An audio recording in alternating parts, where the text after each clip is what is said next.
السلام عليكم ورحمة الله وبركاته.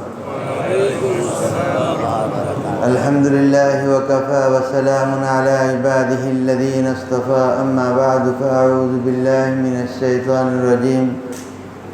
بسم الله الرحمن الرحيم. لن ينال الله لحومها ولا دماؤها ولكن يناله التقوى منكم. صدق الله العظيم. وقال رسول الله صلى الله عليه وسلم: لكل قوم عيدا وهذا عيدنا، أو كما قال عليه الصلاة والسلام. মোহতারাম হাজিরিন, আল্লাহ রব্বুল আলামিনের অশেষ শুকরিয়া যে আল্লাহ রব্বুল আলামিন আমাদেরকে আজকে এই ঈদের আনন্দের দিনে ঈদের নামাজের জন্য ঈদগাহে হাজির হওয়ার তৌফিক দান করেছেন। এই জন্য দিল থেকে শুকর আদায় করি, আলহামদুলিল্লাহ। আজকে ইয়াদগার হিসাবে, স্মরণীয় হিসাবে পৃথিবীর এর চেয়ে বড় ঘটনা আর কোনো ঘটেনি। যে ঘটনা হযরত ইব্রাহিম আলাইহিসসালাতু ওয়াসসালাম এবং হযরত ইসমাঈল আলাইহিসসালাতু ওয়াসসালাম দুইজনেই আল্লাহ তাআলার বড় বড় পয়গম্বরদের অন্যতম। ইব্রাহিম আলাইহিসসালাতু ওয়াসসালাম পিতা, ইসমাঈল আলাইহিসসালাতু ওয়াসসালাম ছেলে।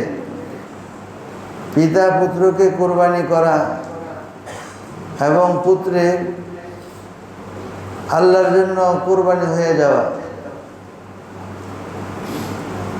এই জিনিস থেকে আমাদের একটা বড় শিক্ষা যে আল্লাহ তাআলা পবিত্র কালামে পাকের মধ্যে ইরশাদ করেন: ইন্না সলাতি ওয়া নুসুকি ওয়া মাহইয়ায়া ওয়া মামাতি লিল্লাহি রাব্বিল আলামিন। নিশ্চয়ই আমার নামাজ, ইন্না সলাতি, নিশ্চয়ই আমার নামাজ, আমার জীবন, আমার মৃত্যু, আমার কুরবানি লিল্লাহি, একমাত্র আল্লাহর জন্য। আজকে আল্লাহ তাআলার বিরাট বড় একটা হুকুম, যাদের উপরে কুরবানি ওয়াজিব হয়েছে সাধ্যমতো সবাই চেষ্টা করেছে, অথবা ওয়াজিব হয় নাই, কুরবানির নিয়ত করে কুরবানির পশু নিয়ে এসছে যে কুরবানি করবে।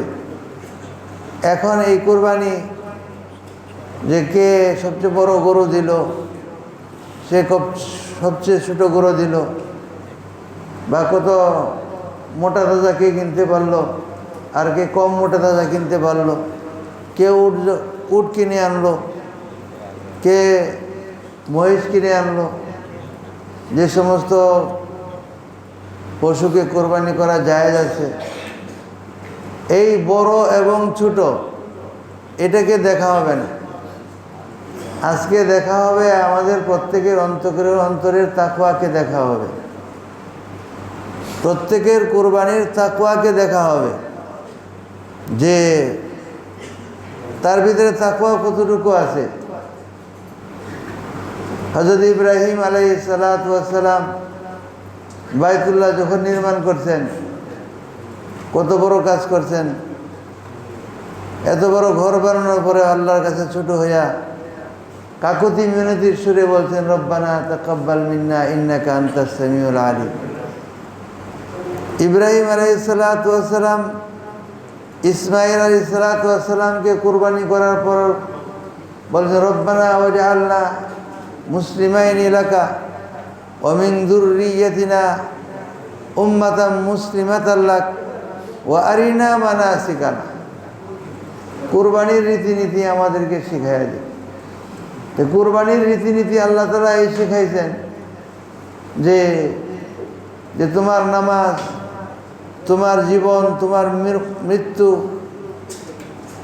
তোমার হায়াত, তোমার কুরবানি লিল্লাহি, আল্লাহর জন্য। হযরত ইব্রাহিম আলাইহিসসালাম এবং হযরত ইসমাঈল আলাইহিসসালামের এই কুরবানি থেকে সবচেয়ে বড় যে শিক্ষা আমরা পাই, সেই শিক্ষার অন্যতম শিক্ষা হচ্ছে যে হযরত ইসমাঈল আলাইহিসসালাম যখন জবাহ হবেন আর হযরত ইব্রাহিম আলাইহিসসালাম যখন তাকে কুরবানির জন্য বলছেন, ইন্নী আরা ফিল মানামি আন্নী আযবাহুকা ফানজুর মাযা তারা ক্বালা ইয়া আবাতি ফাআল মা তু'মার সাতাজিদুনি ইনশাআল্লাহু মিনাস সাবিরিন। তখন হযরত ইব্রাহিম আলাইহিসসালাম কে হযরত ইসমাঈল আলাইহিসসালাম নিজে থেকে আশ্বস্ত করছেন, সাতাজিদুনি ইনশাআল্লাহু মিনাস সাবিরিন, যে আমাকে শুকরগুজার পাবেন, আমাকে সাবের, আমাকে শাকের পাবেন। শুকরিয়া আদায় করা। এই জন্য আজকের এই কোরবানির অন্যতম শিক্ষা আমাদের জন্য এটাই যে প্রত্যেকের সবরকারী হইতে হবে, প্রত্যেক কাজের সময়, বিশেষ করে কোরবানির দিনে সবর ধরতে হবে, সবর, এবং শুকরগুজার হইতে হবে যে আল্লাহ তাআলা যে পশু আমার আয়ত্তে ছিল না আমার আয়ত্তে এনে দিয়েছেন, যেটা আমার কুদরতের বাহিরে ছিল আল্লাহ তাআলা আমাকে অধীন করে দিয়েছেন, এবং এত বড় একটা হুকুম পালন করার জন্য আল্লাহ তাআলা আমাকে তৌফিক দিচ্ছেন। এই জন্য আল্লাহর কাছে আমি শুকরিয়া আদায় করি। ইসমাঈল আলাইহিসসালাম জবাহ হয়ে নিজে জবাহ হবেন নিশ্চিত, দিলের ভিতরে এখানে কোনো খটকা নেই। যেমন আমরা একটা কথা বলি অনেক সময়, মুখ দিয়ে বলি একটা, অন্তরে আর একটা, এটা কি বলে? মুনাফেক। এই মুনাফেক কপট লোক। ইন্নাল মুনাফিকিনা ফিদ দারকিল আসফালি মিনান নার, জাহান্নামের সর্বনিম্ন স্তরে হলো তার স্থান। এই কপটতা তার ভিতরে ছিল না, সে খাঁটিভাবেই ছিল যে আমি জবাহ হয়ে যেতেছি। ইব্রাহিম আলাইহিসসালাম, আমি আমার পুত্রকে আমি কুরবানি করতেছি, কোনো সন্দেহ নেই। কিন্তু আল্লাহর মহিমা, আল্লাহর ইচ্ছা যে ইসমাঈল জবাহ হবে না, এখানে উদ্দেশ্য ছিল আল্লাহর পরীক্ষা করা।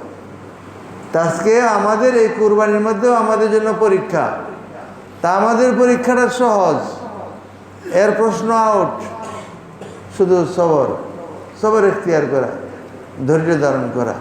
আল্লাহ তাআলা আমাদেরকে সবর ইখতিয়ার করার এই কুরবানির দিনে এবং আমল করেনেওয়ালার এবং আমল করার সকলকে তৌফিক দান করে। আমি আপনাদের সামনে এখন ঈদুল আজহার নামাজের নিয়মটি বলে দিচ্ছি। ঈদুল আজহার 2 রাকাত ওয়াজিব নামাজ, এখানে 6টা তাকবীর আছে অতিরিক্ত। এই অতিরিক্ত 6টা তাকবীর হলো ওয়াজিব। তার নিয়তটা হলো যে আমি ঈদুল আজহার 2 রাকাত ওয়াজিব নামাজ অতিরিক্ত 6 তাকবীরের সহিত এই ইমামের পিছনে কেবলামুখী হয়ে পড়িতেছি আল্লাহু আকবার। যখন তাকবীরে তাহরিমা বাধা হয়ে যাবে, তখন আমরা যেমন অন্যান্য নামাজের মধ্যে শুরুতেই তাকবীরের পরে সানা পড়ি, সানা পড়ব,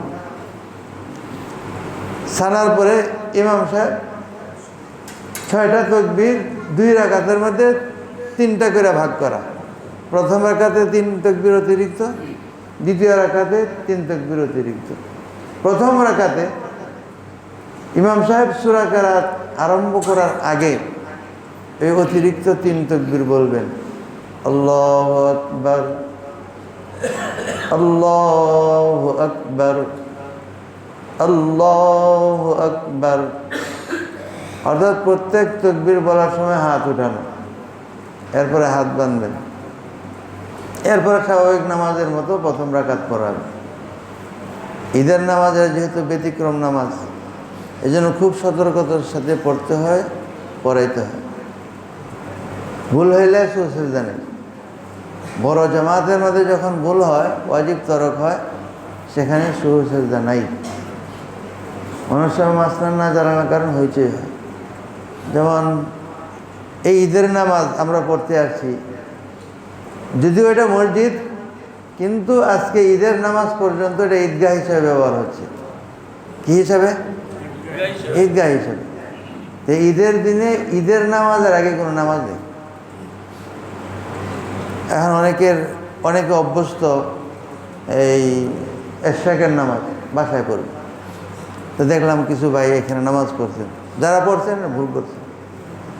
হ্যাঁ, আজকে এই যিনি বড়র সামনে ছোট যদি কিছু মাতাব্বরি করে একটু বেয়াদবি হয় না? এটা একটু ছোটোখাটো একটা বেয়াদবি হয়ে যায়। কারণ আজকে ঈদের নামাজের চেয়ে বড় কোনো এই মুহূর্তে আর কোনো বড় আমল না, যা এটা একটু পরে কুরবানির চেয়ে বড় কোনো আমল না। এইখানে এই জন্য এটাকে স্পেশাল, এটাকে রেখে দেওয়া হয়। হ্যাঁ, ভুল জানে নাই অজানা, এই জন্য মাস্টাররা বলে দিতেছি। আমি কি বলতেছিলাম? হ্যাঁ, দ্বিতীয় রাকাত। প্রথম রাকাত শেষ হইল, দ্বিতীয় রাকাতে যখন ইমাম সাহেব সেজদা থেকে ফারেক হয়ে উঠবেন, জায়গায় দাঁড়াবেন, তখন ওই স্বাভাবিক নামাজের মতো সূরা কেরাত পরে নামাজ পড়বেন।